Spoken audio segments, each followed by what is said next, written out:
बिस्मिल्लाहिर्रहमानिर्रहीम अस्सलामु अलैकुम, welcome back to my YouTube channel. आज की इस वीडियो में हम फैमिली प्लानिंग को डिस्कस करेंगे। फैमिली प्लानिंग क्या है? बेसिकली फैमिली प्लानिंग जो एक ऐसे प्लान जो कि नॉलेज, बिहेवियर और एटीट्यूड के बुनियाद पे लिया जाता है ताकि पॉपुलेशन यानी ग्रोथ को रोका जा सके। तो आज की इस यूनिट में जो हमारे ऑब्जेक्टिव्स है उसमें हम पॉपुलेशन ग्रोथ इन पाकिस्तान को डिस्कस करेंगे, फैमिली प्लानिंग की सर्विसेज को डिस्कस करेंगे, सोशल, इकोनॉमिक, पॉलिटिकल और रिलीजियस एस्पेक्ट जो है, जो पहलू है सियासी और इसके अलावा समाजी और माशी तौर पर फैमिली प्लानिंग के पाकिस्तान के ऊपर क्या असर आते हैं उसको डिस्कस करेंगे। इसी तरह जो फैमिली प्लानिंग में नर्स होता है उसका रोल क्या होता है, इसी तरह फैमिली प्लानिंग के लिए जो कंट्रासेप्टिव मेथड इस्तेमाल होते हैं उसके इंडिकेशन, काउंटर इंडिकेशन, एडवांटेजेस और साइड इफेक्ट को डिस्कस करेंगे। आखिर में हम काउंसलिंग स्किल को भी डिस्कस करेंगे। फैमिली प्लानिंग क्या है? फैमिली प्लानिंग सोचने के एक ज़रिया होते हैं जिसको एक शख्स या एक कपल्स, एक जोड़ा जो है वॉलंटरी अडॉप्ट करते हैं खुद ब खुद, ठीक है। उनके ऊपर किसी का प्रेशर नहीं होता, खुद ब खुद इस चीज़ को इख्तियार करते हैं। किसके बुनियाद पे? नॉलेज के बुनियाद पे, एटीट्यूड के बुनियाद पे, या एक ऐसी डिसीजन के बुनियाद पे, या एक ऐसी ज़िम्मेदारी के बुनियाद पे जो इंडिविजुअल या कपल लेते हैं ताकि वो अपने हेल्थ और इसी तरह वेलफेयर यानी अपनी फैमिली ग्रुप्स की हेल्थ को और उनकी वेलफेयर को, उनकी फलाह व बहबूद को जो है प्रमोट कर सके। तो इसके नतीजे में कंट्री की यानी मुल्क में जो है आबादी भी कंट्रोल में रहेगी। फैमिली प्लानिंग जो है ये लोगों को इजाज़त देता है ताकि वो अपने ख्वाहिश के मुताबिक बच्चे पैदा कर सके, ठीक है। इसी तरह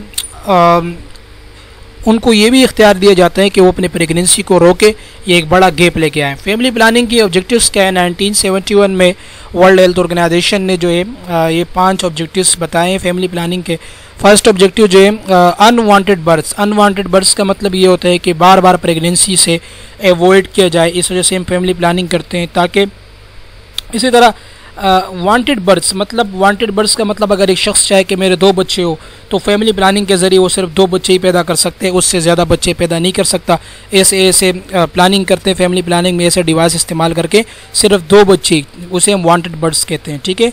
इसी तरह एक प्रेगनेंसी हो गई, बच्चा पैदा हो गया, फिर उस बच्चे के दरमियान गैप कम से कम 2 साल का, 1.5 साल का, 3 साल का कम से कम गैप होना चाहिए। ये माँ के लिए भी अच्छा होता है, बच्चे के लिए भी अच्छा होता है, बच्चे के फ्यूचर के लिए भी अच्छा होता है, ठीक है। इसी तरह ताकि आखिरी जो मतलब चौथा नंबर पे जो फैमिली ऑब्जेक्टिव्स है फैमिली प्लानिंग के, to control the time at which birth occur in relation to the age of the parents.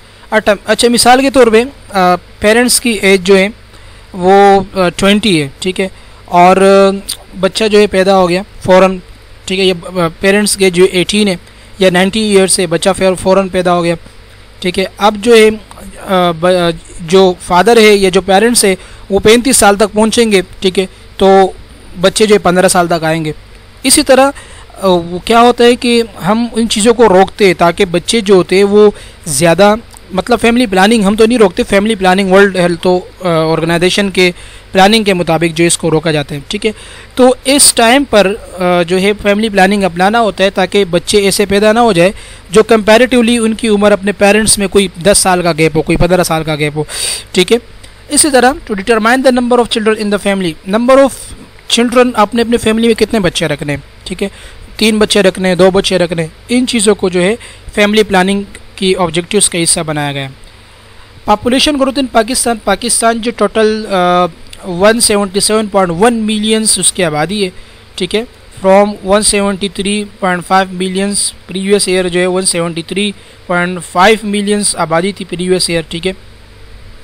Pakistan economic survey 2010-2011 में जो सर्वे हुई थी economic survey of Pakistan, previous year में 173.5, मुझे लगता है ये काफ़ी पुरानी पीपीटी है, ठीक है, तो अब तो इससे ज़्यादा हो चुकी होगी। पाकिस्तान जो है 6th 6ठे नंबर पर है, ठीक है, world most populous countries. Populace country में जिन ऐसे ममालिक जिनकी आबादी बहुत ज़्यादा है तो उनमें पाकिस्तान 6ठे नंबर पर है, ठीक है। और पॉपुलेशन ग्रोथ रेट जो है वो 2.1% पर ईयर जो है ग्रोथ रेट में इजाफा हो रहा है। अच्छा, कंसिक्वेंसेस क्या होंगे अगर आबादी बहुत ज़्यादा बढ़ेगी? आबादी बहुत ज़्यादा बढ़ेगी तो लिविंग के जो स्टैंडर्ड होंगे वो बिल्कुल बेकार हो जाएंगे। लोग ऐसे जगह पर आबाद होंगे जहाँ पर बेसिक नीड नहीं होगी, ठीक है, जहाँ पर गंदगी होगी, तो स्टैंडर्ड ऑफ लिविंग बेकार हो जाएगी, ठीक है। अच्छा, गवर्नमेंट अगर 5 ईयर का प्लान करती भी है, ठीक है, पॉपुलेशन के लिए, आबादी के लिए, लोगों के लिए, फिर भी स्टैंडर्ड ऑफ लिविंग जो है वो बेकार रहेगा, ठीक है।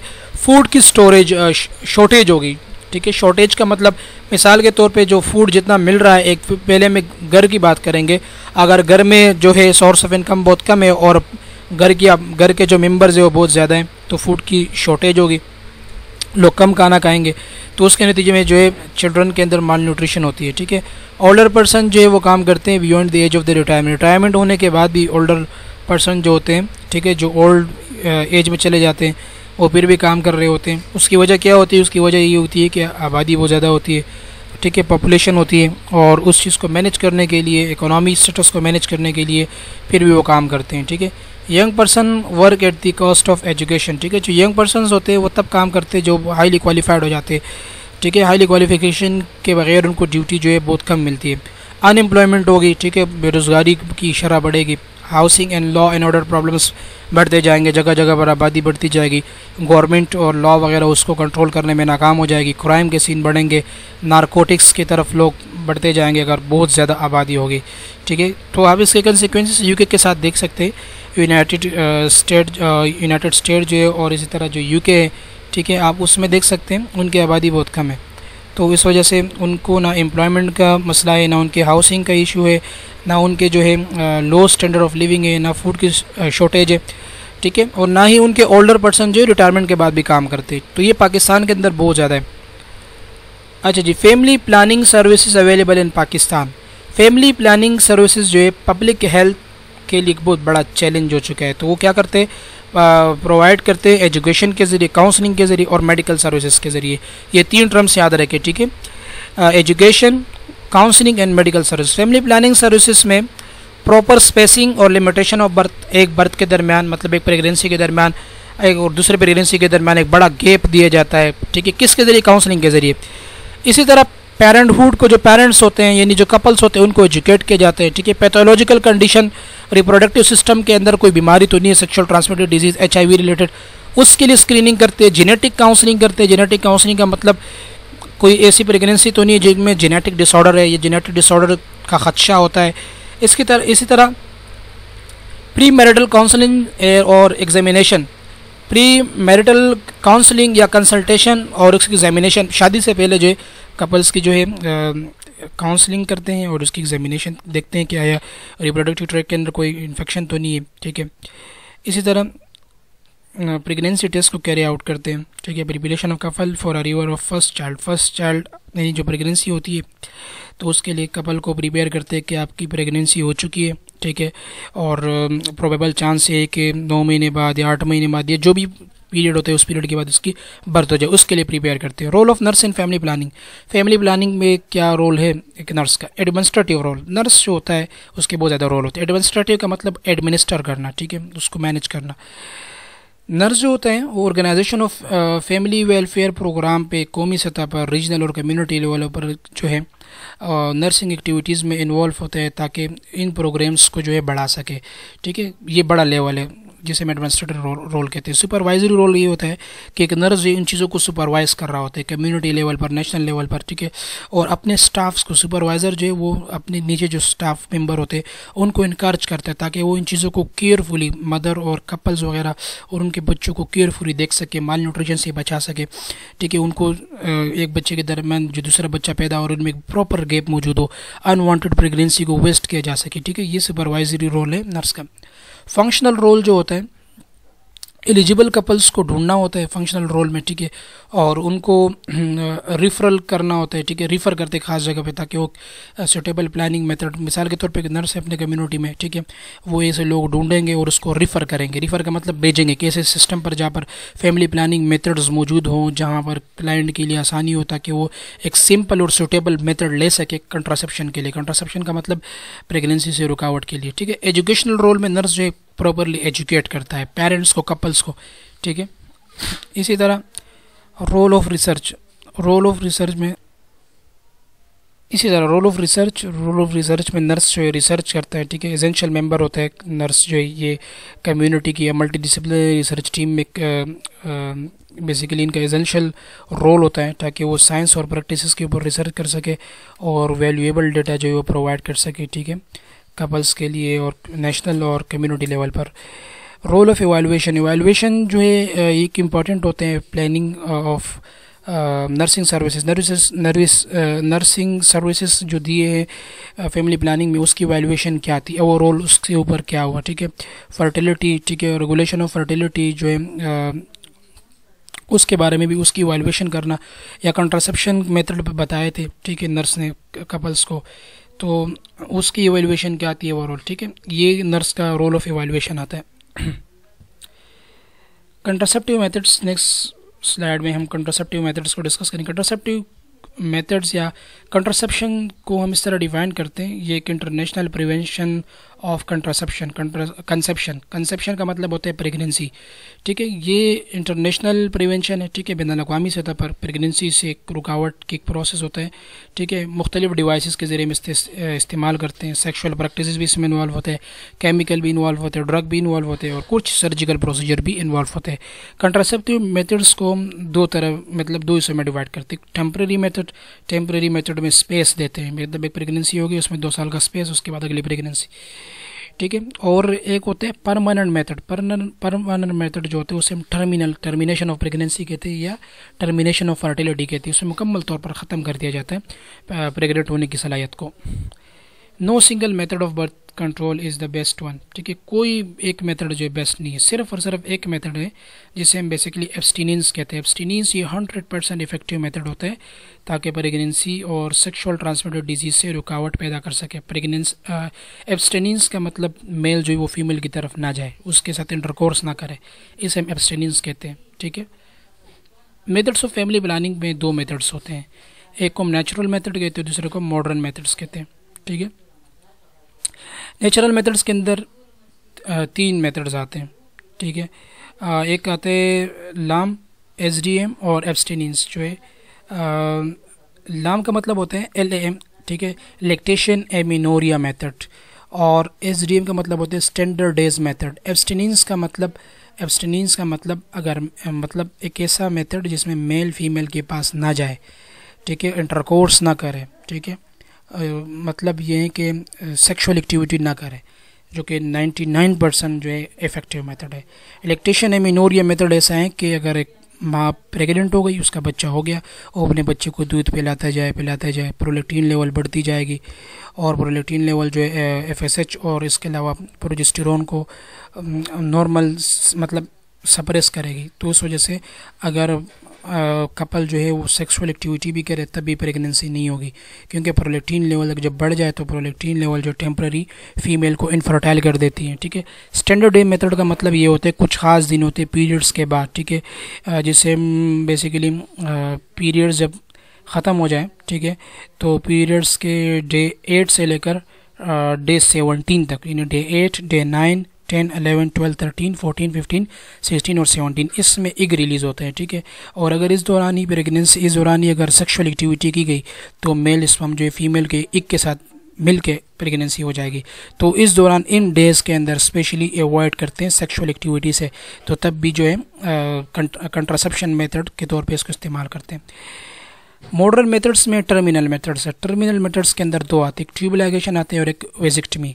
ट्यूब लाइगेशन फीमेल के अंदर जो रिप्रोडक्टिव ऑर्गन होता है, ठीक है, जिसे हम ओवरीज कहते हैं, पेयर ऑफ ओवरीज होते हैं, उसको एक ट्यूब गया होता है जिसे हम ओविडक्ट कहते हैं, उसको लाइगेट कर देते हैं, सर्जरी के जरिए उसको बांध देते हैं ताकि एग रिलीज ना हो जाए। इसी तरह वेजिक्टोमी है। वेजिक्टोमी का मतलब जो मेल के टेस्टिस से जो वाज डिफरेंस आता है, ठीक है, उसको बांध दिया जाता है या उसको बिल्कुल रिमूव कर दिया जाते हैं, ठीक है, सर्जिकल प्रोसीजर के जरिए। वेजिक्टमी इसे हम कहते हैं। वाज डिफरेंस, ठीक है, वाज डिफरेंस जिससे स्पर्म आता है पेनिस की तरफ। क्लियरली होपफुली समझ में आएगा। स्पेसिंग मेथड्स में 2 आते हैं, एक होते हैं हार्मोनल मेथड और एक होते हैं non hormonal method. Hormonal methods में इंजेक्टेबल भी आते हैं, ठीक है, इंजेक्शन की सूरत में, पिल्स भी आते हैं, कुछ कैप्सूल वगैरह होते हैं, और कुछ डिवाइस होते हैं जिसे हम इम्प्लांट्स करते हैं, ठीक है, पैच होते हैं, यूट्रस के अंदर रखते हैं, वेजाइना के अंदर रखते हैं, ठीक है। नॉन हार्मोनल में कुछ बैरियर्स लगते हैं, कंडम वगैरह, ठीक है, और डायफ्राम वगैरह। इसी तरह इंट्रा यूट्राइन कंट्रासेप्टिव डिवाइसेस भी आते हैं, जिसको हम वन बाय वन डिस्कस करेंगे। Okay, there are two types of contraception. एक होता है रिवर्सिबल, जिसे हम टेम्परेरी मेथड कहते हैं, और एक परमानेंट होता है।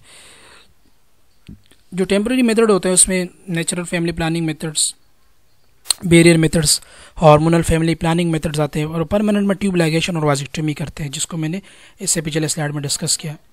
ठीक है, सबसे पहले आते हैं नेचुरल मेथड। नेचुरल मेथड्स में लैक्टेशन एमिनोरिया आते हैं। ठीक है, स्टैंडर्ड डे मेथड्स मैंने आपको पहले बताया, डे 8 से लेकर डे 17 तक, जिसे हम ओवुलेशन पीरियड भी कहते हैं, इसमें एग रिलीज होता है। इस दौरान कपल को बताते हैं कि आप लोगों ने सेक्स नहीं करना है। बेसल बॉडी टेम्परेचर, ठीक है, बेसल बॉडी टेम्परेचर जब टेम्परेचर रेज हो जाए, इसका मतलब फीमेल का एग रिलीज हो रहा है, तो उस दौरान भी नहीं करना है। ओवुलेशन, ठीक है, इसे तीनों ओवुलेशन में आते हैं। ठीक है, ओवुलेशन का एक और सिम्टम ये है कि वेजाइना से, सर्विक्स से एक म्यूकस रिलीज हो जाए, थिक म्यूकस होता है, इसका मतलब जो है एग रिलीज होने वाला है। इसके अलावा सिम्टोथर्मल मेथड होते हैं। सिम्टोथर्मल जो है सिम्टम्स देखते हैं और टेम्परेचर देखते हैं फीमेल का। कोइटस इंटरप्ट्स मेथड्स आते हैं, मुख्तलिफ मेथड्स आते हैं, जिसको हम वन बाय वन डिस्कस करेंगे। लैक्टेशन एमिनोरिया मेथड्स जो होते हैं, ये ब्रेस्ट मदर के लिए बहुत इंपॉर्टेंट होता है। ठीक है, इसमें एग रिलीज़ नहीं होता। क्यों?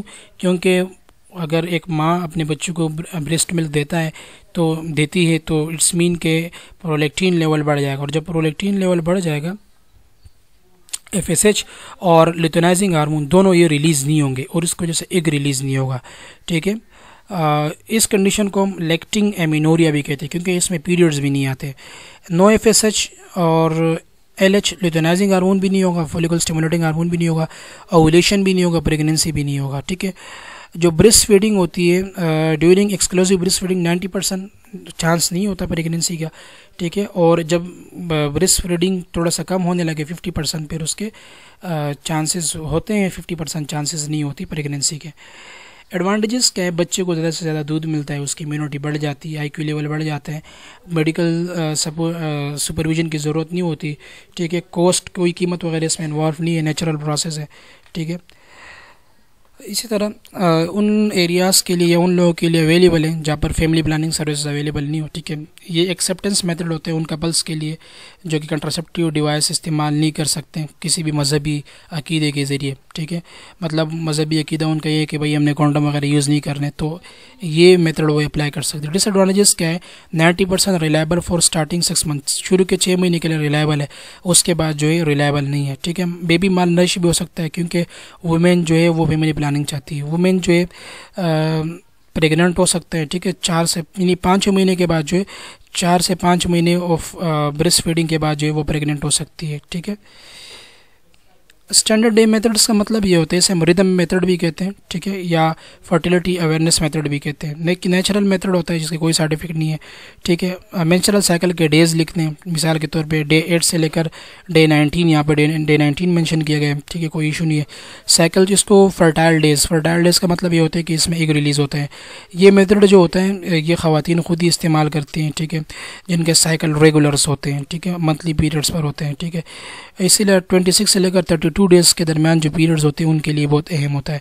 डिसएडवांटेजेस क्या? ये एक रिलायबल मेथड नहीं है। ठीक है, उन ख़वातीन के लिए जिनके साइकिल जो है 28 डेज से कम हो, क्योंकि उनको पता ही नहीं चलता कि हमारे जो फर्टाइल डेज़ है वो कौन से। स्पर्म जो है वो 3 से लेकर 5 डेज़ तक जो है वो फीमेल रिप्रोडक्टिव सिस्टम के अंदर लाइव होते हैं। मिसाल के तौर पे अब जैसे यहाँ पर लिखा है डे 18, तो डे 6 पर जो है सेक्स हो गया, तो वो जो वेजाइना के अंदर जो स्पर्म थे वो डे 8 तक जिंदा रहेंगे। डे 8 पे फ़ौरन एक रिलीज़ हो गया तो तब प्रेगनेंसी हो सकती है। ठीक है, ये इसका डिसएडवांटेजेस है। ठीक है, अब ये फर्टाइल विंडो को हम डिटरमाइन करते हैं, फर्टाइल विंडो को। ठीक है, 5 डेज़ जो स्पर्म लाइफ होती है। ठीक है, 12 से लेकर 24 आवर्स जो है ये ओम की लाइफ है, तो डे 8 से लेकर डे 19 जो है ये फर्टाइल पीरियड्स कहलाता है। ठीक है, स्पेस पीरियड जो है सर्टन डेज होते हैं in monthly cycle of women when there is no free female leakage in the women. अच्छा, सेफ पीरियड का मतलब ये होता है, फॉर एग्जांपल जैसे मैंने बताया कि 28 डेज़ का पीरियड होता है। मिसाल के तौर पे ये डे 8 से पहले जो डेज़ है 1 से लेकर 7 तक ये सारे सेफ़ है। ठीक है, 6 तक। इसी तरह फिर डे 20 से लेकर आखिर तक ये भी सेफ़ है। लेकिन ये जो डेज़ है ये फर्टाइल डेज़ है, इसमें जो है प्रेगनेंसी हो सकती है। तो ये सेफ पीरियड्स कहलाते हैं, ठीक है। स्पर्म की लाइफ जो है 72 आवर्स है और ओवम की लाइफ जो 48 आवर्स है। अच्छा, किसके लिए सूटेबल नहीं है, ठीक है, सूटेबल उन ख़वातीन के लिए नहीं है जिनके पीरियड्स जो है रेगुलर नहीं है। इसी तरह self control during highly unsafe period, unsafe period जो होते हैं जैसे कि मैंने बताया कि स्टैंडर्ड डेज, तो उनमें जो है अपने आप पे काबू करना बहुत ज़रूरी होता है, ठीक है। लाइफ ऑफ स्पर्म जो है 72 आवर्स है और ओवम के जो है 48 आवर्स है। ये MCQs के लिए इंपॉर्टेंट है। How to calculate safe period, किस तरह कैलकुलेट करना है, कैलेंडर के ज़रिए। बेसल बॉडी टेम्परेचर अगर राइज हो तो इसका मतलब ओवुलेशन हो रहा है, ये जो है बेसिकली इस दौरान प्रेगनेंसी हो सकती है, इस दौरान इंटरकोर्स नहीं करना है, ठीक है। Cervical mucus method, cervical mucus method का मतलब ये होता है कि जब वेजाना से एक म्यूकस रिलीज़ हो जाए, थिक म्यूकस, तो इट्स मीन के ओवरी से एक रिलीज़ होने वाला है, इस दौरान भी नहीं करना है, ठीक है। ये 3 मेथड्स हैं। From this use any two, कोई 2 इस्तेमाल कर सकते हैं। अगर फीमेल एजुकेटेड है तो कैलेंडर और बेसल बॉडी टेम्परेचर को इस्तेमाल करें। अगर फीमेल जो एजुकेटेड नहीं है तो वो इस कैलेंडर को इस्तेमाल करें। और इसके अलावा म्यूकस मेथड को, ठीक है। म्यूकस मेथड का मतलब ये होता है कि उनके वेजाइना से म्यूकस रिलीज़ हो रहा है या नहीं, ठीक है। ठीक है, आफ्टर 8 डेज ऑफ साइकिल, ठीक है। मतलब साइकिल ख़त्म हो गया, पीरियड ख़त्म हो गया तो उसके 8वें दिन तब जो है इसको मॉनिटर करना है। 3 month to find out space period, हमने क्या करना है, रिक्वायर 3 मंथ, 3 महीने जो है इसके लिए ज़रूरी होते हैं ताकि सेफ पीरियड को जो है फाइंड आउट करें। क्योंकि ऐसा होता है कि पीरियड जो है सम टाइम इरेगुलर्स होते हैं, ठीक है। तो ये यही चीज़ें इस पीरियड में गौर से देखें। मिसाल के तौर पे डे 1 से लेकर डे 7 तक ये पीरियड ख़त्म हो गया, तो ये जो ये इनफर्टाइल मेंस्ट्रुएशन है। यहाँ 8 से लेकर 19 तक ये फर्टाइल है, इसमें ये कभी भी रिलीज़ हो सकता है। और उसके बाद जो 20 से लेकर 26, ये फर्स्ट यहाँ पे पीरियड्स जो है मेंस्ट्रुएशन इनफर्टाइल है। मिसाल के तौर पे कोई 3 दिन पीरियड हो गए, 3 दिन पीरियड के बाद जो ये वाले डेज जो है किसी के 4 दिन होते हैं, किसी के 5 दिन होते हैं। मिसाल के तौर पे फर्स्ट पे पीरियड स्टार्ट हो गए, ठीक है, 5 पे ख़त्म हो गए, तो 6, 7, 8, 9, 10 ये डेज़ जो है, ये 5 डेज़ या 6 डेज़ जो है ये जो है इसमें प्रेगनेंसी नहीं हो सकती। लेकिन उसके बाद मिसाल के तौर पे 11, 12, 13, 14, 15, 16, 17 ये जो ये फर्टाइल डेज़ होते हैं। फिर उसके बाद 18, 19, 20, 21 ये जो ये इनफर्टाइल डेज़ होते हैं, ठीक है। ये एक पीरियड होता है, स्पेशली ये वाला पीरियड जिसे हम बेसिकली ओवुलेशन कहते हैं। इस ओवुलेशन के अंदर प्रेगनेंसी के चांसेस बढ़ जाते हैं। ये डिपेंड करता है कि फीमेल का साइकिल कितना डेज का है, ठीक है। सेकंड जो बेसल बॉडी टेम्परेचर देखना होता है, ठीक है। आफ्टर 5 डेज ऑफ पीरियड, जब पीरियड ख़त्म हो जाए तो उसके पीरियड के 5वें दिन के बाद टेम्परेचर मॉनिटर करना होता है और इस चार्ट के अंदर उसको देखना होता है कि टेम्परेचर कब रेज हो रहा है। मिसाल के तौर पे ये 4 दिन पीरियड में चले गए, पीरियड ख़त्म हो गया, ये पीरियड का first day, second day, third day, 4th, 5th, 6, 7, 8, ठीक है। 12 से मिसाल के तौर पे ये 12 जो ये 8 डेज है, तो इसमें टेम्परेचर डेली नोट कर दी जाएगी, ठीक है। टेम्परेचर यहाँ पे नोट किया। अब 13 पे टेम्परेचर बढ़ गया है, ठीक है, मिसाल के तौर पे 99 है, इट्स मीन एक रिलीज़ होने के चांसेस बढ़ गए। फिर 14 पे 100 तक पहुंच गया, इसे हम कहते हैं बेसल बॉडी टेम्परेचर, ठीक है। तो ये ज़रूरी नहीं है कि सेम यही हो, हर एक फीमेल का अलग अलग होता है। कैलेंडर रिदम मेथड जो होते हैं इसे हम फर्टिलिटी अवेयरनेस मेथड भी कहते हैं, स्टैंडर्ड डेज मेथड भी कहते हैं, ठीक है।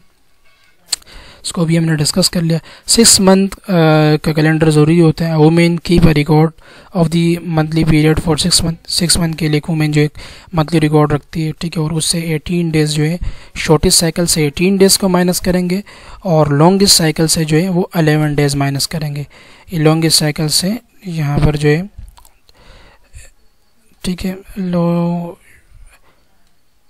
ठीक है, मिसाल के तौर पर 26 है, ये छोटी साइकिल है, इससे किसको माइनस 18 को माइनस करना है, ठीक है, 18 डेज़ माइनस करने हैं। तो ये जो 8 डेज़ है, ये 8 डेज़ जो ये फर्टाइल डेज़ है। अगर लॉन्गेस्ट साइकिल है 30 डेज़ के, तो 30 डेज़ से यहाँ पे गलत लिखा हुआ है, ठीक है।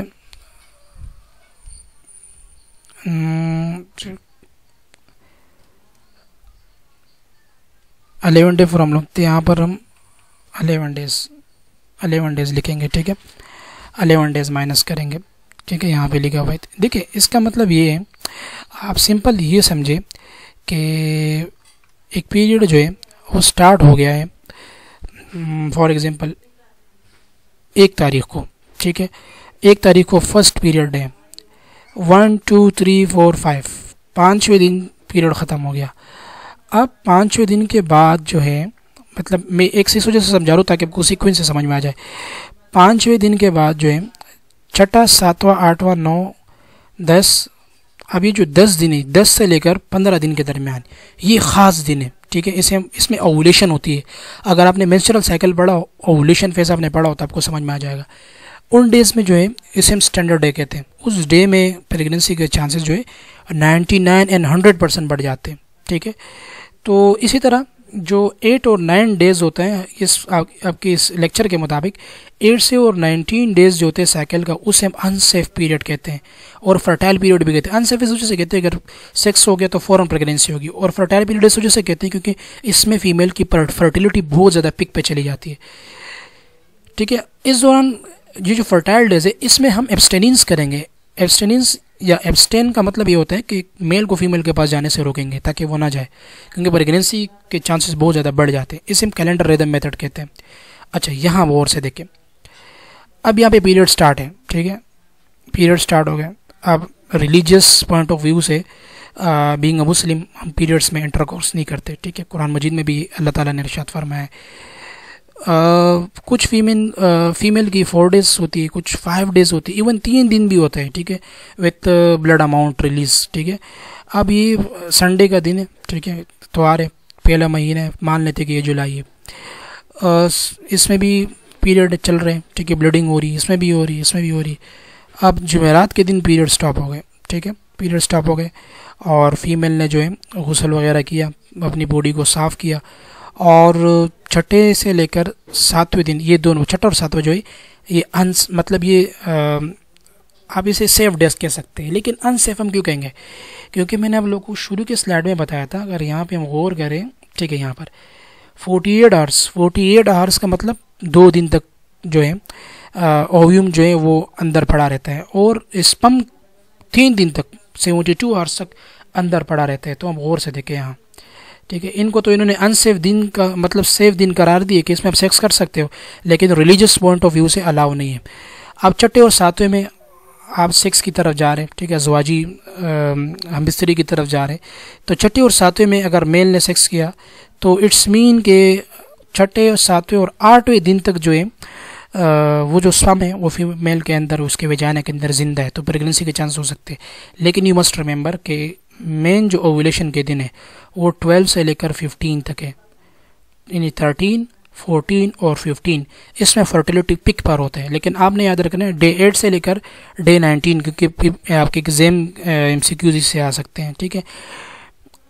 डे 18 से लेकर डे 19 तक जो है अगर अनप्रोटेक्टेड सेक्स किया गया तो उसके नतीजे में प्रेगनेंसी हो सकती है। ये क्यों करते हैं? क्योंकि अगर एक घर में एक कपल के 5 बच्चे हैं, ठीक है, अब वो मज़ीद बच्चे पैदा करेंगे, उनके लिए मसला ये है कि एजुकेशन देना है उन बच्चों को, उनकी हेल्थ का ख्याल रखना है, बहुत सारी चीज़ें, ठीक है। और फिर पाकिस्तान में हमारा माशाल्लाह जो हमारी GDP वो आप सबके सामने, दिन ब दिन लोग बाहर मुल्कों की तरफ जा रहे हैं, दैट्स वाई। उसके बाद 19वें दिन के बाद प्रेगनेंसी फर्टिलिटी वुमेन की डिक्रीज़ हो जाती है। 2 अलामात इसमें अहम होते हैं, एक फ़ीमेल की जो टेम्परेचर होते हैं वो बढ़ जाते हैं, ठीक है। सेकंड, उनके वेजाइना से, सर्विक्स से एक म्यूकस आते हैं, थिक और लाइट म्यूकस होते हैं, ठीक है। अगर ये दोनों आना स्टॉप हो गए तो इट्स मीन के फर्टिलिटी डेज आर गॉन, ठीक है। उसके बाद जो आप जो है अपने अज़वाजी ताल्लुकात जो है कायम कर सकते हैं, ठीक है। ये सेफ डेज है। इसी तरह नेक्स्ट स्लाइड की तरफ हम मूव करेंगे। ओके, इसी तरह अभी नेक्स्ट स्लाइड की तरफ जाएंगे। नेक्स्ट स्लाइड में देखिए कैलेंडर है, ठीक है। यहाँ से जो है पीरियड स्टार्ट हो गए और ये पीरियड ख़त्म हो गए, ठीक है। 3-4 दिन के पीरियड होते हैं, ठीक है। उसके बाद जो 11 से लेकर, मिसाल के तौर पे कुछ ही दिन का होता है, 8 दिन का होता है, उसके बाद उस पर क्रॉस लगाना है, ठीक है, क्योंकि अनसेफ डेज होते हैं, ठीक है। इस पर पेरेंट गौर नहीं करना है। ये उनके लिए होते हैं जो एजुकेटेड नहीं होते। वैसे MCQs में नहीं आता क्योंकि अलग स्पेसिफिक नहीं है कि किसका कितना फर्टाइल डेज है। अच्छा, बेसल बॉडी टेम्परेचर मेथड क्या होते हैं? बॉडी टेम्परेचर के दिन में 3 दफ़ा मोनिटर करना है 3 मंथ तक, और उसको अपने पास नोट करना है। फर्टायर और इन फर्टायर पीरियड्स वुमेन साइकिल का उसको जो है आइडेंटिफाई करना है, उसकी रिकॉर्ड करनी है। बॉडी टेम्परेचर को दिन ब दिन जो है दिन में 3 दफ़ा लिखना है, before evolution and after evolution और ड्यूरिंग एवोल्यूशन, तीनों। एवोल्यूशन जहाँ पर जब एक रिलीज़ हो, जो मैंने आपको बताया कि कुछ दिन जो होते हैं जिसमें एक बहुत ज़्यादा रिलीज़ होते हैं, उसे हम ओवुलेशन पीरियड कहते हैं। Just before ovulation a women basal body temperature fall about 0.5 degree Fahrenheit. 0.5 degree Fahrenheit जो है ओवुलेशन पीरियड से पहले फॉल होता है, ठीक है। ओवुलेशन पीरियड में फुल डिग्री बढ़ जाते हैं, ठीक है, क्योंकि प्रोजेस्टेरॉन बढ़ जाए। मिसाल के तौर पर अगर नॉर्मल 92 तो 99 हो सकता है, इसका मतलब ओवुलेशन पीरियड है, ठीक है। उसकी वजह क्या है? क्योंकि प्रोजेस्टेरॉन, याद रखें अगर MCQs में आ गया कि at the time of ovulation period basal body temperature rise due to this hormone progesterone estrogen, ठीक है, luteinizing हार्मोन, तो your answer will be progesterone. Disadvantages का ये रिलायबल मेथड नहीं है उन खवातीन के लिए जिनके साइकिल इरेगुलर हो, ठीक है, और भी कुछ ऐसे फैक्टर्स हैं जिसमें टेम्परेचर को स्पेसिफिकली मॉनिटर नहीं कर सकते, ठीक है। अब देखिए यहाँ पे टेम्परेचर जो है टेम्परेचर बढ़ रहा है, ठीक है। ये टेम्परेचर की जो वैल्यूज़ है ये बढ़ रही है, ड्रॉप हो रही है, अप डाउन हो रही है, इसका मतलब ये अनसेफ है। और यहाँ पर देखिए टेम्परेचर तकरीबन सेम है, तो ये सेफ डेज है, ठीक है। सर्विकल म्यूकस मेथड का मतलब होता है, सर्विकल म्यूकस जो होता है ये प्रोड्यूस होता है स्मॉल ग्लैंड, सर्विक्स के अंदर एक ग्लैंड होता है। ये फ्लूइड जो होता है ये हर साइकिल के अंदर चेंज होते हैं, ठीक है। स्टिकी, क्लोडी, थिक और स्ट्रेंजी इसका स्ट्रक्चर होता है, ठीक है। After menstrual period normally watery discharge occur, that is normal. Watery discharge होते हैं, ठीक है, वो जो कि नॉर्मल होते हैं। उस वाटर डिस्चार्ज के बाद जो है म्यूकस थोड़े से स्टिकी हो जाते हैं, चिपके से म्यूकस होते हैं, उसको आपने क्या करना है, नोट डाउन करना है, ठीक है, जब डिस्चार्ज कम हो। This gum lag discharge show the ovulation period, ठीक है, ये भी MCQs के लिए इंपॉर्टेंट है, ठीक है, कि गम लैग जो कौन सी इंडिकेशन है जो कि ओवुलेशन पीरियड को देख सकते हैं। तो ओवुलेशन पीरियड को हम 3 चीज़ों से देख सकते हैं, basal body temperature, cervical methods, ठीक है। ये 2 अहम चीज़ें, इन 2 चीज़ों से हम उसको दे सकते हैं। यहाँ पर देखिए ये अर्ली म्यूकस है, ठीक है, ये ट्रांसलेशनल म्यूकस है, और ये फर्टाइल म्यूकस है जो बिल्कुल थिक हो, बिल्कुल गाढ़ा हो, ठीक है। इसका मतलब ओवुलेशन पीरियड जो है वो कंटिन्यू है। Advantages disadvantages of safe period. Advantages ये ना होने से बेहतर है, ठीक है, मेडिकल सुपरविजन की ज़रूरत नहीं है, कोई कीमत इसकी नहीं है। रिलीजियस पर्सन के लिए भी एक्सेप्टेबल है कि आप इन खास दिनों में जब प्रेगनेंसी के चांसेस बढ़ जाते हैं उसमें आप परहेज़ करें। डिसएडवांटेजेस का ये हाईली रिलेबल नहीं है कि बंदा काबू में रहता है या नहीं रहता, ये अलग बात है, ठीक है, ये इसका डिसएडवांटेजेस है। उनके लिए भी सूटेबल नहीं जिनके पीरियड्स इरेगुलर हो, उनको पता ही नहीं चल रहा कि मेरे फर्टाइल डेज कौन से, ठीक है। सेल्फ कंट्रोल की ज़रूरत होती है, अपने आप पे काबू करना ज़रूरी होता है, जो कि एक मुश्किल काम है अनसेफ पीरियड के अंदर। Any personal tension could change the body mechanism and cycle disturb. अच्छा, कोई भी स्ट्रेस हो गया उसकी वजह से भी पीरियड्स इरेगुलर हो सकते हैं, अर्ली भी हो सकते हैं, लेट भी हो सकते हैं, जो कि आपके सेफ पीरियड्स को अफेक्ट कर सकती है। एब्सटिनेंस जो होता है ये कैसे प्रोसेस होते हैं कि जिसमें जो पार्टनर्स होते हैं सेक्सुअल इंटरकोर्स में एक दूसरे के करीब नहीं आते, ये MCQs में आ सकते हैं। Which one is the most effective methods of family planning contraception, that is abstinence, ठीक है, ये MCQs आ सकते हैं। There are no side effect, इसके कोई साइड इफेक्ट नहीं है, ठीक है। एडवांटेजेस और डिसएडवांटेजेस। एडवांटेजेस वही बेटर देन नथिंग, ठीक है। डिसएडवांटेजेस हाई रिलेबल नहीं है। एडवांटेजेस का मेडिकल सुपरविजन की ज़रूरत नहीं है, कीमत किसी कोई कीमत नहीं है, और रिलीजियस पर्पस के लिए इस्तेमाल हो सकते हैं, ठीक है। डिसएडवांटेजेस क्या है? कंप्लीट एब्सटेनेंस फॉर 12 मंथ्स, पूरे 12 महीने की एब्सटेनेंस रखना, ठीक है, ये भी मुश्किल काम है। वूल ईयर कंट्रोल और avoid can become useless by one sexual intercourse during the unsafe periods. पूरे साल जो है आपने काबू किया, लेकिन एक ही इंटरकोर्स जो अनसेफ पीरियड में आपने किया वो आपकी प्रेगनेंसी को पॉजिटिव कर सकता है और आपकी फैमिली प्लानिंग को बिडली इन्फ्लुएंस कर सकता है। विड्रॉवल मेथड का मतलब ये है कि जब भी क्लाइमेक्स पर पहुंचे, ठीक है, मतलब मेल डिस्चार्ज होने के करीब और अपने पेरेंट्स को विजाने से बाहर निकाले, ठीक है, इसे विड्रॉवल मेथड कहते हैं। लेकिन विड्रॉवल मेथड जो होता है ये भी इफेक्टिव नहीं होता। एडवांटेजेस क्या है?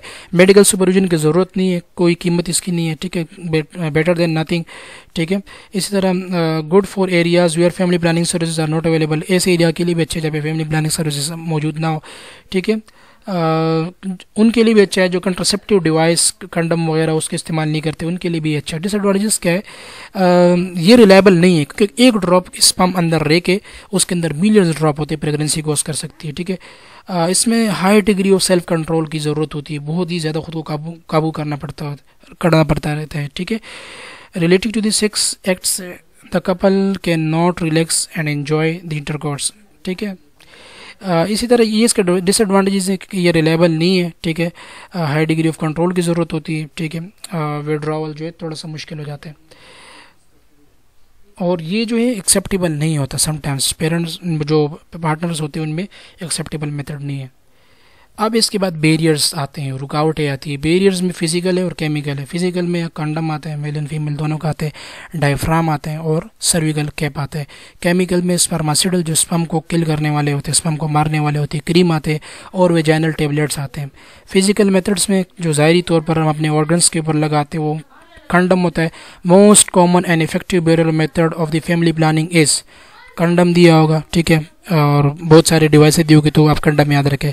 कंडम जो ये फ्लेक्सिबल शीट होता है, ठीक है, जो कि 3 रबर और लेटिक्स से बना होता है, और ये पेनिस के ऊपर भी लगाते हैं और वेजाइना के अंदर भी रख सकते हैं during at the time of intercourse. ठीक है, तो इसकी वजह से जो स्पर्म होता है वो ओव्यूम तक नहीं पहुंचता। There are 2 types of condom, male and female, 2 type से, मेल के भी और फीमेल के भी है। मेल कंडम जो है 82 से 98% इफेक्टिव प्रिवेंटिंग प्रेगनेंसी मेथड होता है, मतलब 82% से लेकर 98% तक मेल कंडम जो होता है वो कंट्रासेप्टिव में सबसे अहम है। ठीक है, कंडम जो है एक ही दफ़ा इस्तेमाल कर सकते हैं। फीमेल कंडम जो है 79 से लेकर 95% जो है वो स्पर्म को अपने पास आने से रोकता है। ठीक है, वुमेन इसको वॉर्न करती है, पहनती है। ठीक है, विजाइना के अंदर। ठीक है, ताकि स्पर्म जो है वो उनके बॉडी के अंदर ज़्यादा ना जाए, उनके यूट्रस के अंदर ना पहुँचे और इसके अंदर ना पहुँचे। सेक्स से 8 आवर्स पहले इसको इंसर्ट करते हैं। ठीक है, और उसके ताकि उसके काफ़ी टाइम बाद उसको जो है निकाला जाता है। नेक्स्ट फिगर में देखें, ये जो है ये फीमेल की वेजाइना के अंदर इसको इंसर्ट कर रहे हैं और ये मेल का है। ठीक है, अच्छा ये जो है ये फीमेल का है, ये इसका क्लोज एंड होता है, ये ओपन एंड होता है, यहाँ से पेनिस को इंजेक्ट करते हैं, ये फीमेल कंडम कहलाता है। एडवांटेजेस क्या है, इनएक्सपेंसिव है, बिल्कुल सस्ता है, आसानी से आप इसको ले सकते हैं, कोई साइड इफेक्ट नहीं है, मेडिकल सुपरविजन की ज़रूरत नहीं है, लॉट ऑफ प्रोटेक्शन देखते हैं। ठीक है, कंट्रासेप्टिव मेथड के लिए भी अच्छा है और उन जगह के लिए भी अच्छा है जहाँ पर फैमिली प्लानिंग सर्विसेज मौजूद ना हो। HIV, AIDS, sexual transmitted diseases, hepatitis B और C से भी हिफाजत प्रोवाइड करती है। अगर मिसाल के तौर पर मेल को है तो फीमेल को लगने से प्रोटेक्शन मतलब फीमेल को प्रोटेक्शन मिलती है, अगर फीमेल को है मेल को प्रोटेक्शन मिलती है। डिसएडवांटेजेस क्या है, ये हाई रिलायबल नहीं है, कभी भी पड़ सकता है, पर एक और प्रेगनेंसी की कॉज हो सकती है। ठीक है, it is directly connected with sexual act and interrupts the sexual moods. Sexual moods को जो है ये इंटरप्ट कर सकता है, ख़राब कर सकते हैं, क्योंकि सेक्सुअल एक्ट के अंदर ये आता है। सेक्सुअल एक्ट में तो ये रप्चर भी हो सकता है, कुछ भी हो सकता है। इस तरह इससे सेंसेशन डिक्रीज होती है। ठीक है, और प्लेजर नहीं आता, इस वजह से लोग इसको एक्सेप्टेबल नहीं करते। डायफ्राम जो होता है ये एक फॉर्म होता है फीमेल कंट्रासेप्शन का, एक फीमेल कंट्रासेप्शन की एक हालत है, ये भी प्रेगनेंसी से रोकती है। ठीक है, एक वुमेन की यूट्रस के अंदर इस डायफ्राम को लगाते हैं, डायफ्राम मीन एक पर्दा। ठीक है, ताकि स्पर्म वहाँ तक ना पहुँच सके। डायफ्राम जो है ये रीयूजेबल डोम शेप कप होते हैं। ठीक है, it is first over the opening of the cervix.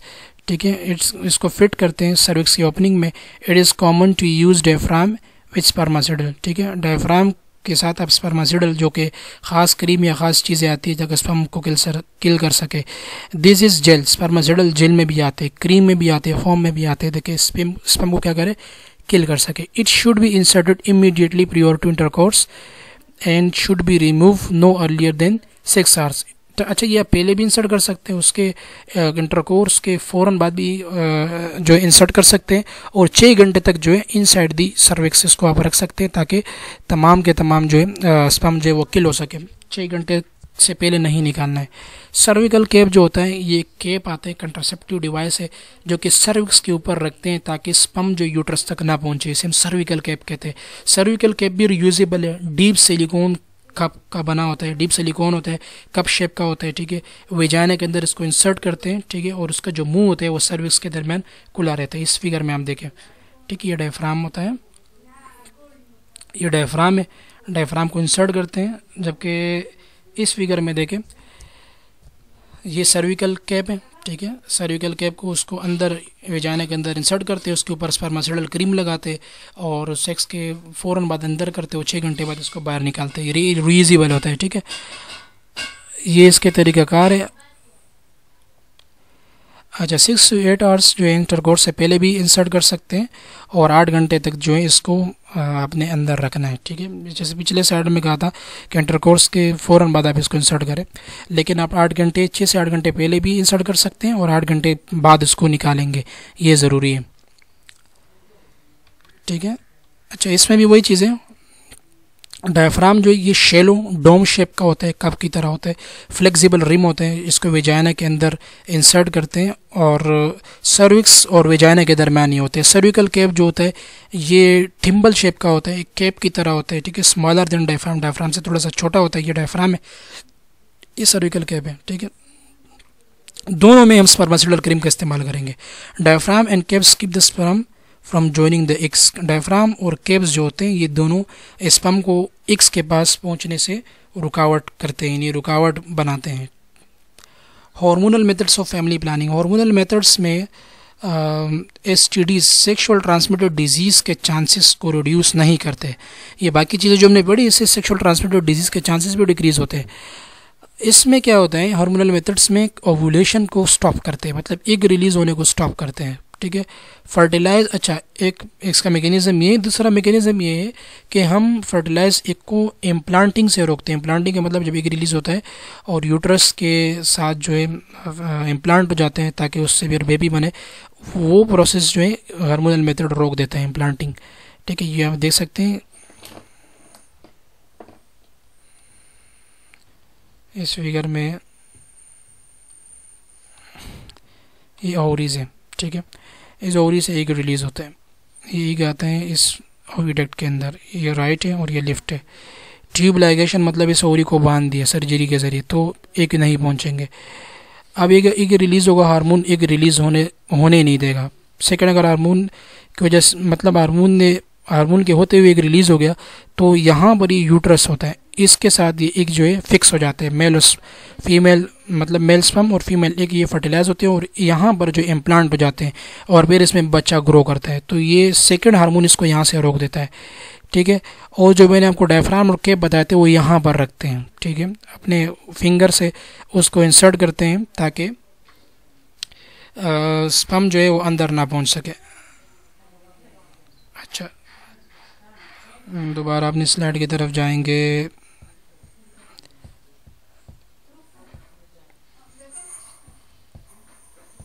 ठीक है, तो ये देखें मोड ऑफ एक्शन क्या है हार्मोनल मेथड्स का। एंडोमेट्रियम को least suitable for implanting. Endometrium जो ये यूट्रस के मसल्स होते हैं, इसमें इम्प्लांटेशन नहीं होती। इम्प्लांटेशन का मतलब एग और स्पर्म जब फर्टिलाइज हो जाए और यूट्रस के वाल के साथ अटैच हो जाए ताकि बच्चा पैदा हो जाए, बच्चा ग्रो कर सके, तो एक उसका ये होगा, एक काम ये होगा इसका, ठीक है। सेकेंड ये होते हैं जो सर्विकल म्यूकस होता है उसको थिक करता है, ठीक है, कौन, हार्मोनल मेथड्स। थर्ड, ओव्यूलेशन क्या करते हैं, इनहिबिट करते हैं, ये हार्मोनल मेथड्स है। हार्मोनल मेथड्स में ओरल पिल्स आते हैं, कुछ गोलियां आती हैं, ठीक है, एवरीडे लेना पड़ता है। प्रोजेस्टेरोन के कुछ पिल आते हैं, ठीक है। इसी तरह कंबाइन ओरल पिल आते हैं और ECP इमरजेंसी कंट्रासेप्टिव पिल, मतलब प्रेगनेंसी हो गई और 72 आवर्स के अंदर अंदर मेडिसिन लिए प्रेगनेंसी को एबॉर्ट किया गया, ज़ाया किया गया। इंजेक्टेबल में प्रोजेस्टिन इंजेक्टेबल कंट्रासेप्टिव, ठीक है, इसे भी हम कंट्रासेप्टिव इंजेक्टेबल मेथड्स कहते हैं, ठीक है। इसी तरह कंबाइन इंजेक्टेबल कंट्रासेप्टिव, कंबाइन, इसमें क्या आएगा, इसमें हम लिखेंगे P, थोड़े से मिस्टेक हुआ है, कैप्स लॉक P, ठीक है। प्रोजेस्टिन इंजेक्टेबल कंट्रासेप्टिव्स और CICS का मतलब कंबाइन इंजेक्टेबल कंट्रासेप्टिव्स, ठीक है। अच्छा, इसके बाद subdermal implant, nor implant and Implanon. Subdermal मतलब डर्मल कहते हैं स्किन, और सब का मतलब उसके नीचे। सर्जिकल में छोटा सा कट लगाते हैं और कुछ डिवाइस ये होती है वो स्किन के अंदर रखते हैं, ठीक है, उसके बाजू में या उसकी टांग में, ठीक है, कुछ सालों तक वो रहता है ताकि ओवुलेशन सप्रेस हो जाए। ये मुख्तलिफ तरीक़ाकार है, ये आप देख सकते हैं। ये इंजेक्टेबल है, ठीक है, और ये ओरल पिल है और ये इम्प्लांट है, बाजू में रखते हैं, छोटा सा कट लगाते हैं 3-4 टांकों का और इसके अंदर जो है इस डिवाइस को जो है रख देते हैं। ठीक है, इसके बाद we are moving toward next slide. Combine hormonal contraception. Combine hormonal contraception जो है 2 हार्मोन्स की कम्बिनेशन होती है, एक सिंथेटिक एस्ट्रोजन और दूसरा प्रोजेस्टेरोन, ये दोनों देंगे। इसमें पिल्स की सूरत भी आते हैं, यानी गोलियाँ भी आती है, ट्रांसडर्मल पैच भी आते हैं, एक स्टिकर की तरह होता है, स्किन के ऊपर लगाते हैं, और वेजाइनल रिंग भी आता है। ठीक है, वेजाइना के अंदर एक रिंग को इंसर्ट करते हैं। कंबाइन ओरल कंट्रासेप्टिव पिल्स जो है 91 से लेकर 99% इफेक्टिव होते हैं प्रेगनेंसी को रोकने के लिए। ये आपसे पूछ सकते हैं एमसीक्यूज़ में। ये डॉक्टर प्रिस्क्राइब करता है। ठीक है, first day of the cycle से शुरू करते हैं और आखिर तक इसको चलाते हैं। A pill is taken at the same time each day, once day for 3 weeks. No pill 4th week will get menstrual period. अच्छा, एक पिल जो है आपने टेक किया सेम टाइम में, ईच दिन में, ठीक है, once a day for 3 weeks, 3 हफ्तों के लिए आपने रोज़ाना एक लिया। और आपने अगर कोई पिल नहीं लिया, चौथे हफ्ते में कोई गोली नहीं ली, तो उसमें मेंस्ट्रुअल पीरियड स्टार्ट हो जाएंगे। ठीक है, इस कंडीशन को आप देखें, यहाँ से आपने इसको स्टार्ट किया था और डे 21 तक ख़त्म किया, उसके बाद अगर आपने नहीं लिए गोली तो पीरियड क्या हो जाएगा, स्टार्ट हो जाएगा। इमरजेंसी कंट्रासेप्टिव पिल्स वो पिल्स होते हैं जिसे पोस्ट कॉइटल कंट्रासेप्शन भी कहते हैं और मॉर्निंग आफ्टर पिल भी कहते हैं, याद रखें। इसको इस्तेमाल करते जब इंटरकोर्स हो जाए और एग फर्टिलाइज हो जाए स्पर्म के साथ और वो आके इम्प्लांट को होने वाला होता है, तो यानी हमने जो है 72 हॉर्स अनप्रोटेक्टेड सेक्स हो गया और उसके 72 हॉर्स के अंदर अंदर जो है हमने क्या करना है, ये मेडिसिन देने हैं ताकि इम्प्लांटेशन ना हो जाए। 24 हॉर्स के बाद, मतलब जैसे आप घंटे बढ़ाते जाएंगे, मतलब 24 आवर्स के बाद अगर आप इमरजेंसी कंट्रासेप्टिव पिल्स देंगे तो उसकी इफेक्टिवनेस डिक्रीज़ हो जाएगी। और अगर आपने फर्स्ट 12 आवर्स के अंदर ही दे दिया तो इफेक्टिव रहेगा। इमरजेंसी कंट्रासेप्शन जो है after no birth control was use during sex, मतलब आपने कोई डिवाइस इस्तेमाल नहीं किया, कोई फिजिकल बैरियर इस्तेमाल नहीं किया, तो उस दौरान जो है आपने सेक्स किया और प्रेगनेंसी के चांसेस बढ़ गए, तो आपने इमरजेंसी कंट्रासेप्टिव पिल लेने हैं। ठीक, कॉन्ट्राइंडिकेशन ऑफ कंट्रासेप्टिव पिल थोड़ा से डेंजरस होते हैं, उससे इंडिकेशन उसके मतलब उसके जो कॉन्ट्राइंडिकेशन है उसमें हेड का आता है, हाई ब्लड प्रेशर आता है। ठीक है, सम टाइम ऐसा होता है कि प्रेगनेंसी हो भी जाती है, ब्रेस्ट के अंदर गुच्छे बन जाते हैं, लम्स बन जाते हैं, इवन कैंसर भी कॉज कर सकता है, लेकिन बिल्कुल रेयर होता है। अनएक्सप्लेन वेजाइनल ब्लीडिंग हो सकती है। ठीक है, डीप वेनस थ्रोम्बोसिस हो सकता है, वेंस के अंदर थ्रोम्बोसिस हो सकते हैं। ठीक है, इस तरह इस्केमिक हार्ट डिजीज़ हो सकती है, वल्गुलर हार्ट डिजीज़ होती है, epilepsy, cerebral stroke, fibroid, blood disorder, ये सारे जो है कंट्रासेप्टिव पिल्स के हो सकते हैं। अब इसको याद कैसे रखना है? ठीक है, इसको याद इस तरह रखना है कि कोई भी कंट्रासेप्टिव पिल्स ख़तरनाक नहीं है। ठीक है, इमरजेंसी कंट्रासेप्टिव पिल ख़तरनाक है और उसके अंदर ये तमाम के तमाम जो है साइड इफ़ेक्ट आ सकते हैं। इस तरह आपने इसको याद रखना है। एडवांटेजेस क्या है? ठीक है, डिसएडवांटेजेस क्या है? If taken regularly and correctly 100% reliable contraceptive, अगर आपने रेगुलर लिया करेक्टिव तरीके से तो 100% जो ये रिलायबल कंट्रासेप्टिव है। डिसएडवांटेजेस ये कि डेली लेना पड़ते हैं, डेली इसको एफर्ट लगाने पड़ते हैं। ये रिवर्सिबल भी है। ठीक है, इजीली आपने अगर छोड़ दिया तो अपने पीरियड दोबारा आपके जो है प्रोसेस नॉर्मल रहेगा। ठीक है, मतलब प्रेगनेंसी दोबारा आप अचीव कर सकते हो। कुछ ऐसे हेल्थ कंडीशन है, एलर्जी वगैरह, उसमें इस पिल को नहीं ले सकते, कॉन्ट्राइंडिकेटेड है। इसी तरह इसमें रेगुलर पीरियड्स आएंगे। ठीक है, बस ये होगा कि ओवुलेशन सप्रेस होगी। अच्छा, वे कुछ ही कम मिकदार में, ये थोड़ा सा रिस्की होता है, इस पिल के थोड़े से जो है साइड इफ़ेक्ट आते हैं। Reduce eliminates period pain. ठीक है, एडवांटेजेस में ये है कंट्रासेप्टिव पिल के कि ये पेन को रिड्यूस करता है और इवन एलिमिनेट भी करता है। ठीक है, पीरियड जो शॉर्टर होते हैं और बिल्कुल कम होते हैं, लेस हैवी होते हैं। It does not protect against STDs and AIDS, sexual transmitted diseases और एड्स से प्रोटेक्ट नहीं करता। ठीक है, इसके नतीजे में इस पिल की वजह से जो एक्नी आती है स्किन के ऊपर, जो दाने वगैरह होते हैं फेशियल स्किन, इसको क्लियर कर देता है। ठीक है, और इसकी इस्तेमाल बिल्कुल आसान है। Combine hormone transdermal patch. अच्छा, 21 days of application follow by 7 day hormonal free interval. 21 days आपने अप्लाई करना है और 7 डे पर आपने फ्री छोड़ देना है। ठीक है। ये एक पेच होते हैं, 91 से लेकर 99% इफेक्टिव होते हैं प्रेगनेंसी को रोकने में, और ये हार्मोन रिलीज़ करते हैं प्रोजेस्टेरोन, एस्ट्रोजन ब्लड स्ट्रीम में। उसकी वजह से जो है एग जो होता है, एग का शेप ख़राब हो जाता है, ठीक है, और फर्टिलाइजेशन नहीं होती। एक पिच जो है आप 3 वीक तक इस्तेमाल कर सकते हैं। During the 4th week you do not wear a patch so you can have a menstrual period, ठीक है। 3 हफ्ते आपने इस्तेमाल की, पर आपने हटा दिया, ठीक है, तो उसके नतीजे में क्या होगा, मेंस्ट्रुअल पीरियड स्टार्ट हो जाएगा। कंबाइन हार्मोन ट्रांसडर्मल पैच आप इस पैच में देख सकते हैं, ये एक स्टिकर की तरह होते हैं, हाथ के ऊपर लगाते। इसकी वजह से क्या होता है, इसकी वजह से जो है प्रोजेस्टेरोन और एस्ट्रोजन लेवल बढ़ जाते हैं, ठीक है। किसी भी स्किन एरिया के ऊपर लगा सकते हैं, लोअर एब्डोमेन, बटॉक, आर्म्स, ठीक है। कंट्राइंडिकेशन आप इसको ब्रेस्ट के ऊपर नहीं लगा सकते, याद रखें, ट्रांसडर्मल पैच जो है ब्रेस्ट के ऊपर नहीं लगा सकते। Combine hormonal vaginal rings, combine ये एक बर्थ रिंग होता है जो कि प्रोजेस्टेरोन और एस्ट्रोजन रिलीज करता है, ठीक है, बिल्कुल ट्रांसडर्मल पैच की तरह। It is worn in vagina for 21 days, 21 दिन तक वेजाइना के अंदर रहता है, ठीक है, और 7 दिन जो है 7 दिन के बाद जो होता है हार्मोनल फ्री इंटरवल होता है, मतलब 21 डे के बाद आप इसको निकाल सकते हो, उसके बाद पीरियड स्टार्ट हो जाएंगे। 91 से लेकर 99% जो ये इफेक्टिव होते हैं प्रेगनेंसी को रोकने में। रिंग्स जो होते हैं वेजाइना के अंदर होते हैं, सर्विक्स के अंदर, वेजाइना के अंदर। आप इस मतलब जो फैमिली प्लानिंग वाले कपल होते हैं वो इसको 3 हफ्तों तक जो है रख सकते हैं, और उसके बाद निकालने के बाद जो है 4थे हफ्ते में जो है पीरियड स्टार्ट हो जाएगा, और उसके बाद फिर आप नया रिंग पहनेंगे। दिस मैटर्स जो है HIV और STDs से आपको, यानी सेक्सुअल ट्रांसमिटेड डिजीज से नहीं रोक सकता। इंजेक्टेबल हार्मोनल कंट्रासेप्टिव मेथड में बेसिकली फैमिली प्लानिंग मेथड में वुमेन को इंजेक्शन लगते हैं, ठीक है, हर 1 से 3 महीने के दरमियान, और हेल्थ सेंटर होते हैं या फैमिली प्लानिंग सेंटर होते हैं वहाँ पर लगते हैं।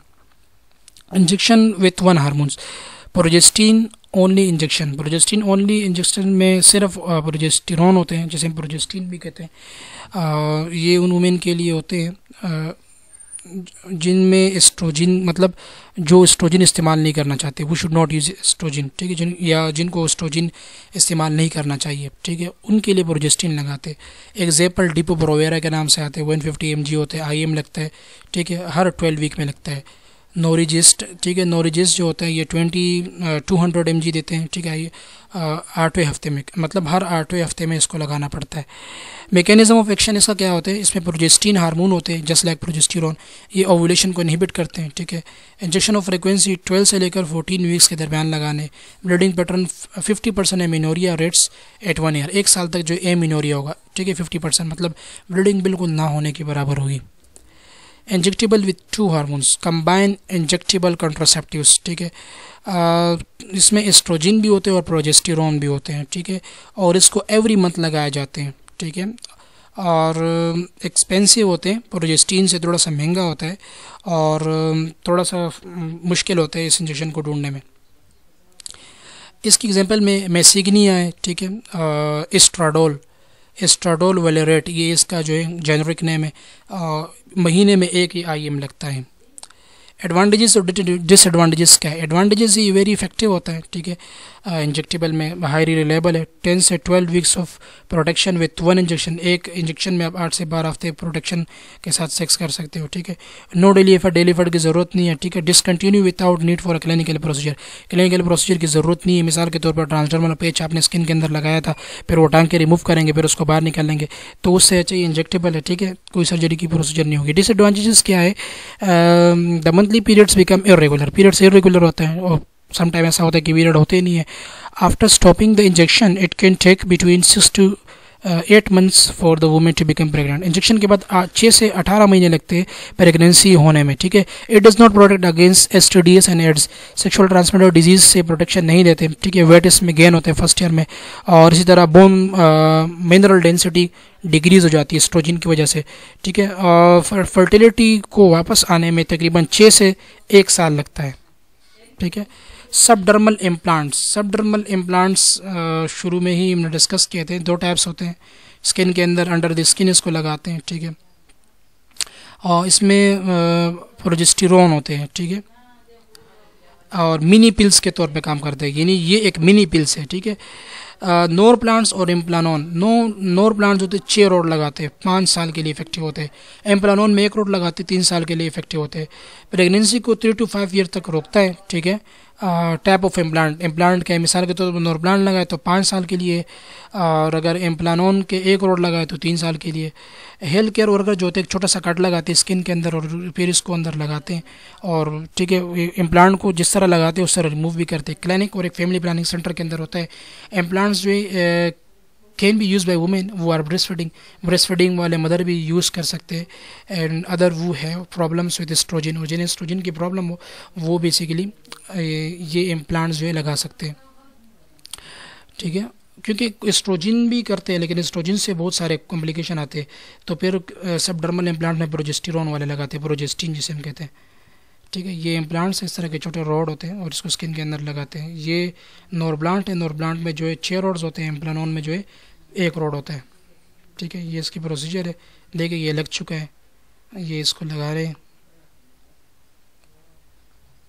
ठीक है। Advantages and disadvantages of contraceptive pills. Advantages जो है 100% कंट्रासेप्टिव पिल्स जो हम ओरल लेते हैं वो 100% रिलायबल है। ब्रेस्ट फीडिंग मदर को इसको इस्तेमाल कर सकती है, डेली फीड की ज़रूरत नहीं है, ठीक है। Contraceptive pills okay. Prevent pregnancy मुख्तलिफ ईयर्स तक, मतलब 1 साल तक जो है प्रेगनेंसी रोक सकती है। सेक्स एक्ट के साथ कनेक्टेड नहीं है, मतलब आप सेक्स कर सकते हैं, मतलब जो कपल्स है, ठीक है।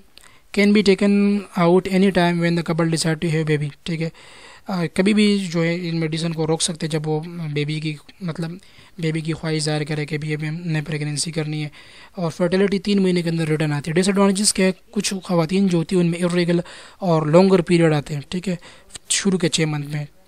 It's insertion and removal have to be done in clinic. अच्छा, ये कंट्रासेप्टिव पिल्स के नहीं है डिसएडवांटेजेस एंड डिसएडवांटेजेस, ये बेसिकली वेट लेक्चर में बहुत सारे मिस्टेक है। ये जो है सबडर्मल इम्प्लांट्स के, ठीक है, मैं इसको सही करता हूँ।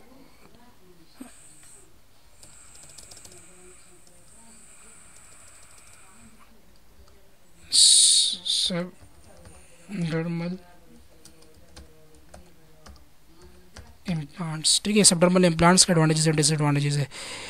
कुछ ख़वातीन जो होती हैं उनमें इरेगुलर और लॉन्गर पीरियड आते हैं शुरू के 6 महीने में। एक इंसर्शन और रिमूवल को क्लिनिक के अंदर होता है। ट्रेन हेल्थ केयर सर्विसेज वाला शख्स इसको कर सकते हैं। इसमें थोड़ी सी खून भी आते हैं, ब्रूसिंग भी आती है, पेन भी आता है, और ये सेक्शुअल ट्रांसमिटेड डिजीज़ और एड्स से जो है प्रोटेक्शन नहीं देता, ठीक है। Side effect of hormonal contraception. Hormonal contraception से एक्नी आती है, नोजिया वोमिटिंग होती है, ब्रेस्ट टेंडरनेस होती है, और पीरियड मिस हो जाते हैं, आई साइड में थोड़े से चेंजेस आती है, एपेटाइट बढ़ जाती है, वेट गेन होता है, हेडेक आते हैं, माइग्रेन भी आता है, इरेगुलर पीरियड्स, मूड चेंजेस, ठीक है। एरोस्टिज्म मतलब मुंह के ऊपर, चेहरे के ऊपर बाल आ जाते हैं, सेक्सुअल डिज़ायर डिक्रीज हो जाती है, बॉडी टेम्परेचर जो होता है वो थोड़ा सा बढ़ जाता है। Intra uterine contraceptive devices. Intra uterine contraceptive devices में कॉपर टी और मल्टी डी आते हैं, ठीक है। इंट्रा यूट्राइन डिवाइसेस एक कॉइल होते हैं, ट्रायंगल शेप का, टी शेप का होता है, प्लास्टिक और मेटल का बना होता है, ठीक है। प्लास्टिक के भी होते हैं और मेटल के भी होते हैं। यूट्रस के अंदर इसको इंसर्ट करते हैं कि हेल्थ प्रोफेशनल यानी कोई डॉक्टर या कोई सर्जन इसको इंसर्ट करते हैं। फर्टिलाइजेशन के बाद, after fertilization, intra uterine contraceptive device का काम क्या होता है, ये बेसिकली इम्प्लांटेशन को रोकते हैं। बस आप सिर्फ इतना याद रखें कि इसका काम क्या होता है। इंट्रा कंट्रासेप्टिव डिवाइस जो होता है ये इम्प्लांटेशन को रोकता है। कहाँ पर? यूट्रस पर, ठीक है। इंट्रा यूट्राइन कंट्रासेप्टिव डिवाइस जो होते हैं ये एक इफेक्टिव मेथड्स होते हैं। इसमें इसके 2 टाइप्स है, कॉपर टी और एक मल्टी लोड है। कॉपर टी जो है 10 साल तक लगता है और मल्टी लोड जो होते हैं वो 5 साल तक लगता है। यू कैन सी ये कॉपर टी है, ठीक है, और ये मल्टी लोड है, दोनों है, यू कैन सी। अब ये देखें, ये जो आपको नज़र आ रहा है कॉपर टी, ये कॉपर टी लगा हुआ है, यहाँ से एक फर्टिलाइज हो गया, स्पर्म उसके साथ मिल गया। मिसाल के तौर पे पहले तो मिलना ही बड़ा मुश्किल है क्योंकि एक बैरियर लग चुका है, फिर भी मान लेते हैं कि मिल गया। अब ये जो फर्टिलाइज एग है ये जैसे नीचे आता जाएगा ये बड़ा होता जाएगा। जब ये नीचे आके यहाँ पर गिरेगा तो इसको यहाँ पर इम्प्लांटेशन होती है इस जगह पर। अब यहाँ पर रुकावट है, इसके आगे पास ही नहीं होगा तो इम्प्लांटेशन नहीं होगी।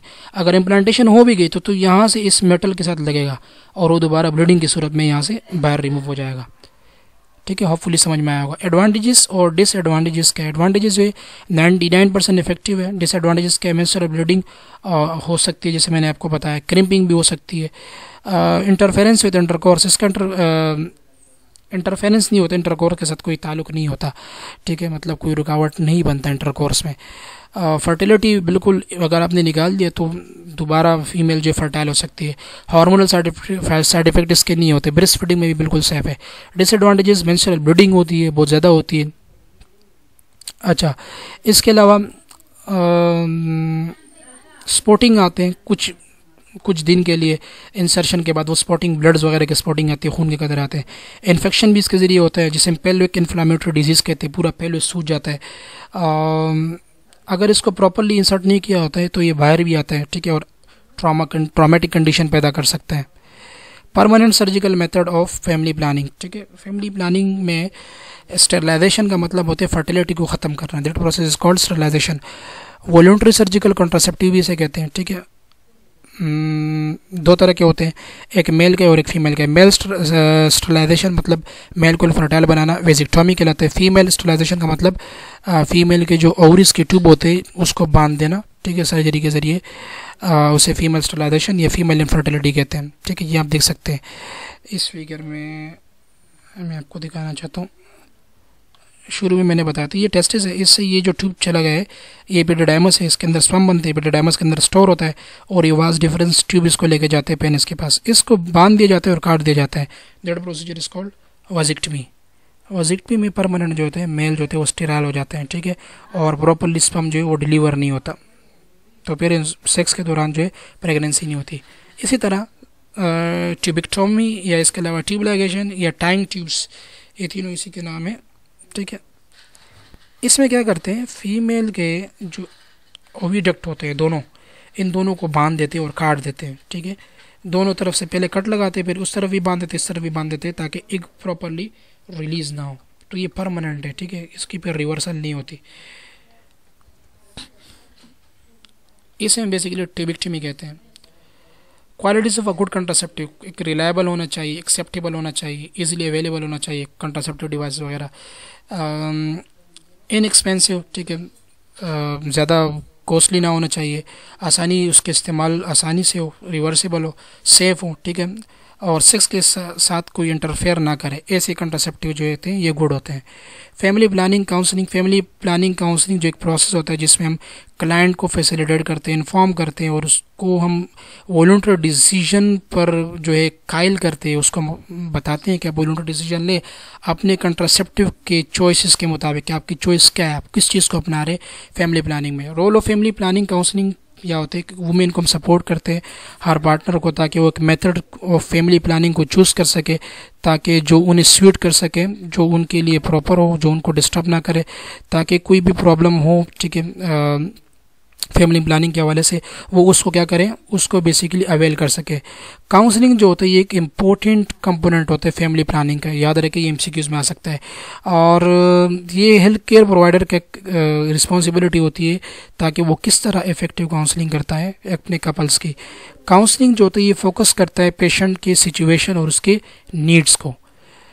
काउंसलिंग की स्किल क्या है भाई, सलाम करना है, उससे पूछना है, फैमिली प्लानिंग की ज़रूरत के मुताबिक उसको बताना है, कंट्रासेप्टिव डिवाइसेस के बारे में, ठीक है, GATHER, गेदर के नाम से सलाम, गेदर के नाम से याद रखना है, ठीक है, मतलब ग्रीट, ठीक है, सलाम करना है बिल्कुल, फिर पूछना है फैमिली प्लानिंग के वाले से, फिर उनको बताना है कंट्रासेप्टिव डिवाइस के बारे में, फिर उनको अगर वो डिसीजन ले रहे तो उस डिसीजन में उनकी हेल्प करनी है, एक्सप्लेन करना है कि किस तरह यूज़ करना है, और फिर उसने स्केजुअल पर या कैरी आउट करना है उनको रूटीन पर कि किस तरह वो फॉलो अप पे आएंगे, ठीक है, हफ्ते बाद आना है, महीने बाद आना है, ठीक है। क्लाइंट को अपने वेलकम करना है, उसकी रजिस्ट्रेशन करनी है, विज़िट का पर्पस नोट करना है, ठीक है, और फुल अटेंशन उस अपने क्लाइंट की तरफ देना है, और उसके साथ जो कॉन्फिडेंशियल इन्फॉर्मेशन होती है वो आपने उससे पूछना है और अपने पास कॉन्फिडेंशियल रखना है। आस्क, आपने उसकी ज़रूरत को पूछना है, फैमिली प्लानिंग के मेथड्स के बारे में अपने पूछना है कि उन्हें किस चीज़ की ज़रूरत है, और उन सब चीज़ों को जो है डॉक्यूमेंट्स करना है। आपने क्लाइंट्स के रिस्क और उसके बेनिफिट्स को डिस्कस करना है कंट्रासेप्टिव मेथड्स का, टेल, आपने जो है अवेलेबल मेथड्स के बारे में समझाना है कि आपके पास कौन से मेथड्स है, कौन से जो है इंटरेस्ट, क्लाइंट का इंटरेस्ट किस तरफ है, ब्रीफली जो है आपने मेंशन करना है। और भी मेथड्स सबको मेंशन करना है, किस तरह वो काम करते हैं, उसके एडवांटेजेस क्या है, बेनिफिट्स क्या है, ठीक है, साइड इफेक्ट क्या है, डिसएडवांटेजेस क्या है, इन सबको मेंशन करना है। हेल्प क्या करना है, आपने एक मेथड सेलेक्ट करने में अपने क्लाइंट की हेल्प करनी है, उसकी इन्फॉर्मेशन को दोबारा रिपीट करना है। अगर आपने एग्जामिनेशन के दौरान कोई रीज़न ढूंढ लिया, ठीक है, तो आपने उनको और डिटेल देना है, और हिस्ट्री देनी है, या और आपने उनसे हिस्ट्री लेनी है, प्रिकॉशनरी मेजर लेने हैं, ठीक है। ये खैर एमसीक्यूज़ के लिए इंपॉर्टेंट नहीं है, लेकिन ये एक रोल होते हैं इसको जैसे उसको डिस्कस करना होता है। रिटर्न आपने बताना है कि अगर वो लें कब लेना है, किस तरह लेना है, और कहाँ पर लेना है, और कब आप लोगों ने वापस आना है, ठीक है, विजिट जिसे हम फॉलोअप कहते हैं। आपने एक्सप्लेन करना है हर एक चीज़ को, ठीक है। अगर वो पूछे कि ये इफेक्टिव है कि नहीं, तो आपने उसके बारे में बताना है, कितने टाइम तक लगाना है, कितने टाइम तक उसको रिमूव करना है। ये सारी चीज़ें जो है आपकी कंट्रासेप्टिव डिवाइसेस की एक्सप्लेनेशन में आती है, ठीक है। So thank you very much. इस तवील लेक्चर को रिकॉर्ड किया गया है, काफ़ी टाइम इसमें कंज्यूम हो गया। अब तक के लिए इजाज़त दीजिए। अल्लाह हाफिज़। Thank you very much.